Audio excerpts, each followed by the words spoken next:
Je suis Amand Martial, expert comptable diplômé, commissaire aux comptes, membre de l'Ordre des experts comptables de Côte d'Ivoire. Je suis le directeur général de FIDEREC Côte d'Ivoire SAS, qui est membre du réseau FIDEREC International.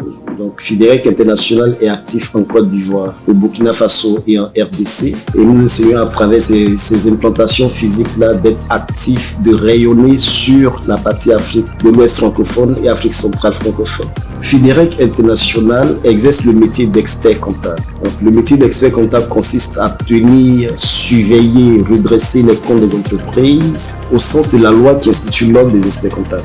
Nous ne nous en écartons pas, donc nous sommes assujettis à un code d'éthique et de déontologie, ce qui fait la différence avec les personnes qui exercent cette profession sans être des professionnels de la comptabilité. Nous avons aussi une casquette d'auditeur, donc nous sommes commissaires aux comptes des entreprises qui sont astreintes à faire auditer leurs comptes chaque année. Donc pour ces entreprises-là, nous faisons un audit légal qu'on appelle le commissariat aux comptes. Et lorsque l'audit n'est pas légal, on parle d'audit contractuel sur base de procédures convenues. L'expert comptable est formé pour être le médecin de l'entreprise.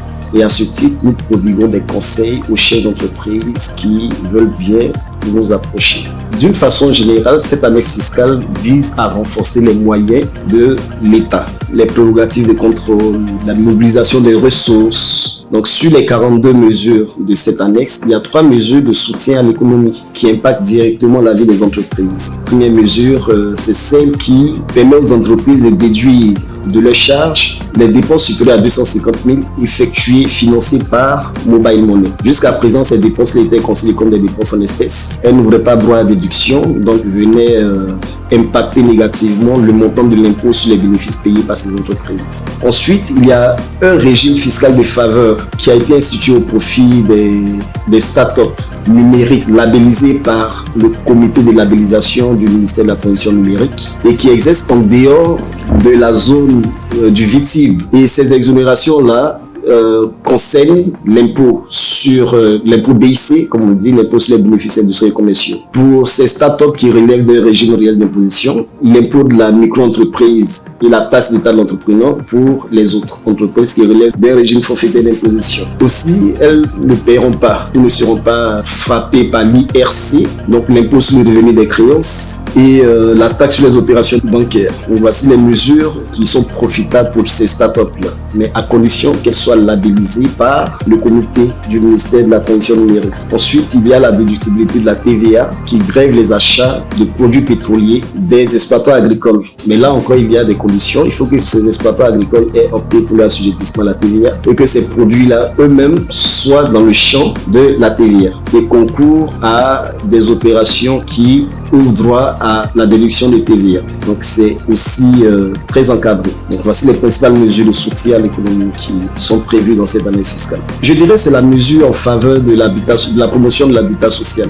Donc cette mesure-là, l'article 2 de l'annexe fiscale de 2026, prévoit un crédit d'impôt de 5% calculé sur le prix du logement. Donc le prix du logement est aussi plafonné à 40 millions. Et ce crédit d'impôt-là est imputable sur l'impôt foncier. Vous voyez, mais lorsqu'il s'agit d'une construction, en plus du crédit d'impôt imputable à l'impôt foncier, ces personnes-là peuvent bénéficier d'une exonération de la taxe sur les opérations bancaires. C'est la principale mesure en fait à impact social.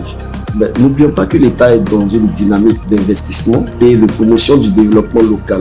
Il y a beaucoup d'inégalités entre le développement d'Abidjan et les villes de l'intérieur. Il faut bien mobiliser ces ressources. Et ces acteurs-là échappent quand même à la fiscalité. Donc, je pense que c'est une mesure qui vise à renforcer les ressources de l'État. Ces ressources-là seront affectées aux communes. Lorsqu'on lit l'exposé des motifs de ce texte, on voit bien que ces ressources-là sont destinées aux communes et collectivités territoriales. On est dans la continuité de l'annexe fiscale 2025 qui substitue la valeur marchande ou bien la valeur d'acquisition des biens à la valeur vénale, ce qui fait qu'aujourd'hui, en plus de taxer un bien, on taxe la plus-value sur ces biens. Donc un bien que j'ai acheté à 10 000, si je dois payer un impôt là-dessus, on regardera ce bien, on dira qu'il vaut 100 000. Donc c'est sur les 100 000, la valeur vénale, que l'impôt sera calculé. Et c'est handicapant pour ceux qui disposent de plusieurs biens immobiliers qui ne sont pas exploités. Mais cependant, l'État a fait un effort pour revoir à la baisse certaines taxes, les taux d'imposition sur l'impôt foncier. Oui, en effet, comme je vous disais dès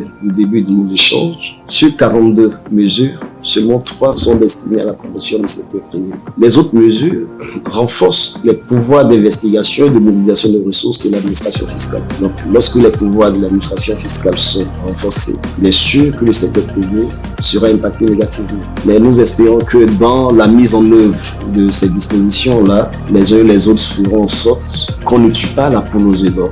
Parce que la poule aux œufs d'or, ce sont les entreprises. Je ne ferai pas de commentaires personnels, mais je dirais notre pays est engagé dans une dynamique. Cette dynamique-là commande une politique budgétaire et la politique budgétaire est mise en œuvre à travers l'impôt.